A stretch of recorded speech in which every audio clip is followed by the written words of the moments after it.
June 2026, Queen's Club, London.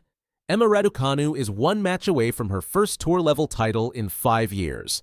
Rain has forced her to play 2 matches in a single day.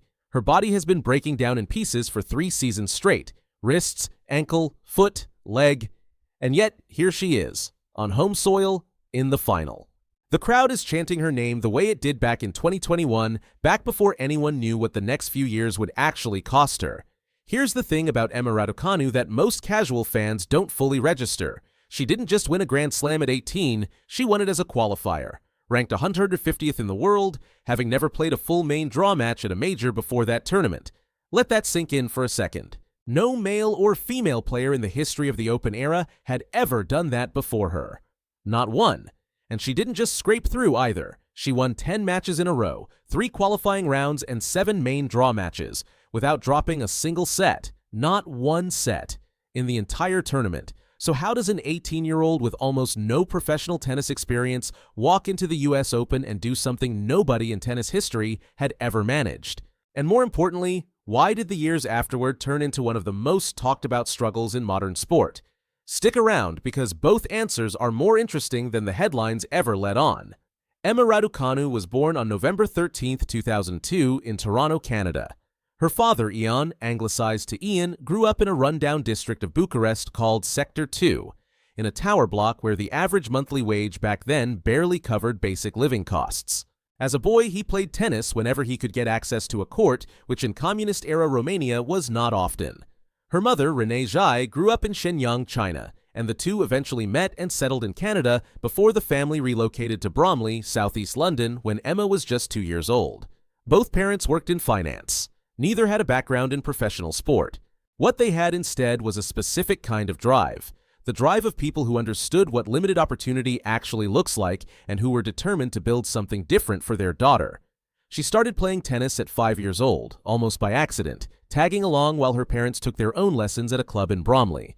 Her father, by his own daughter's account, more or less pushed her into it initially. She fell in love with the sport anyway.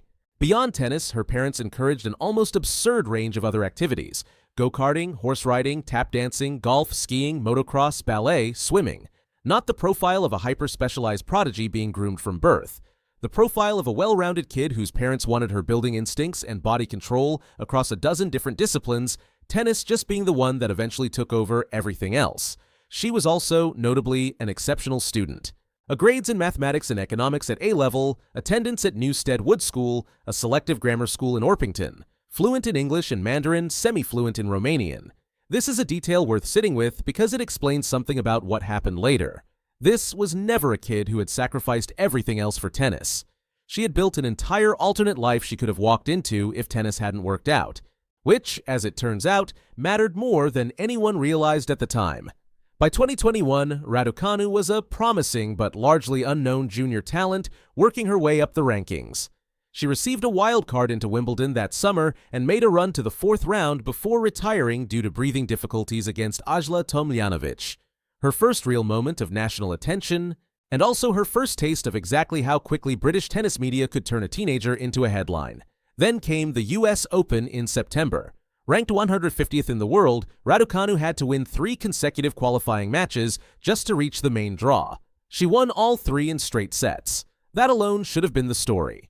Instead, it turned out to be the warm-up. She proceeded to win 7 consecutive main draw matches, also all in straight sets. She didn't just avoid losing a set across 10 matches against increasingly experienced professional opponents. In the most pressure-heavy environment tennis offers outside of an Olympic final, she never once found herself needing a 3rd set to close anything out. In the final, she faced fellow teenager Leylah Fernandez of Canada, another underdog story colliding with hers on the same afternoon. Raducanu won in straight sets. She became the first qualifier in the history of the Open era, male or female, to win a Grand Slam singles title. The first British woman to win a Grand Slam singles title since Virginia Wade in 1977, 44 years earlier. She was 18 years old. Was this luck? A perfect draw and a hot week that would never repeat? Or was this the emergence of a genuine generational talent who had simply been playing in obscurity until the moment the cameras finally found her? The tennis world spent the following months arguing about exactly that question. Nobody had an answer yet. Raducanu certainly didn't either. What happened next is the part of the story that gets flattened into a single word by most headlines, struggle, without ever explaining what that word actually contained. The 2022 season arrived with Raducanu seeded at every Grand Slam, an entirely new experience for a player who had been an unseeded qualifier 12 months earlier. She lost in the second round at the Australian Open, second round at the French Open, second round at Wimbledon, and then defending her US Open title in New York, the tournament where she had made history, she lost in the first round, the defending champion gone in round 1. It is hard to overstate how brutal that particular result reads inside professional tennis, not just a loss but a very public referendum on whether the previous year's miracle had been real. Injuries began stacking on top of the results. A left ankle problem, wrist issues that wouldn't resolve. By May 2023, she required surgery on both wrists and the ankle simultaneously, ending her season entirely. She had also cycled through multiple coaches in the space of 2 years, a detail that tabloids treated as instability but that, viewed differently, reflected a young athlete and her team trying to solve a problem nobody had ever needed to solve before. How do you coach someone who peaked publicly and completely before she'd even finished maturing as a competitor? By the end of 2023, Raducanu had fallen outside the world's top 200. From Grand Slam champion to outside the top 200 in barely 2 years. Four-time Grand Slam champion Kim Clijsters, discussing Raducanu's situation on a podcast, raised the question directly. Was this about media pressure, about coaching guidance, or some combination neither outsiders nor perhaps even Raducanu herself could fully separate? There's no definitive answer here, and we're not going to pretend there is one just because a clean explanation would make a better story. What's verifiable is this. A teenager won the most improbable Grand Slam title in modern tennis history, and the sport, the media, and the physical toll of a professional schedule she'd never been gradually built up to handle all arrived at once, with no precedent anywhere in the game for how to manage it. The comeback did not arrive in a single dramatic moment. It arrived the way most real comebacks do, slowly, with setbacks folded into the progress. 2024 brought modest signs of life. A fourth-round run at Wimbledon, a semi-final at a smaller event in Nottingham, still no return to the world's elite level, but stability for the first time in years in both her ranking and her body. 2025 continued the pattern. Persistent physical issues, a foot injury that cut short her season in October, but also moments that hinted at the player from 2021 still being in there. A 3-set battle against world number 1 Aryna Sabalenka that she narrowly lost. A new coaching partnership with Francisco Roig, formerly part of Rafael Nadal's own coaching team, that Raducanu specifically credited with giving her a sense of calm she said had been missing. There is no stress or panic, she said of working with Roig, which it definitely rubs off on me. Then came June 2026. Queen's Club, London. Home soil, the tournament essentially in her backyard. A dominant win over rising talent Iva Jovic. A chaotic, rain-disrupted schedule that forced her to play 2 matches in a single day at the semi-final stage, and a place in the final for the first time since that impossible run 5 years earlier, chasing her second tour-level title after a drought that had stretched across the entire intervening period. Here's the number worth sitting with. 5 years. 5 years between her first title, the Grand Slam nobody saw coming, and a genuine shot at her second. Most players who win a major at 18 go on to collect several more before they turn 25.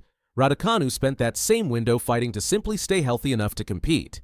There's a version of this story where Emma Raducanu is remembered as a cautionary tale, the qualifier who got lucky once and never adjusted to life at the top. That version exists across a lot of tennis commentary from 2022 and 2023, and it's worth being honest about why it took hold. 3 surgeries, a ranking outside the top 200, and a first-round US Open exit as defending champion is a genuinely brutal stretch by any measure. But there's another version, and it's the one that Queen's Club in 2026 started to argue for instead.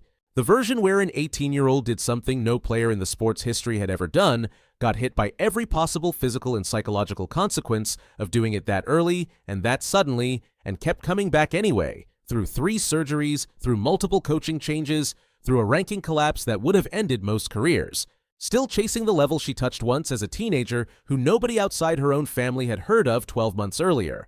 Is Emma Raducanu still the player who won 10 straight matches without dropping a set at 18 years old? Or is she now something else entirely? A different, more tested competitor built out of everything that happened after that title rather than because of it.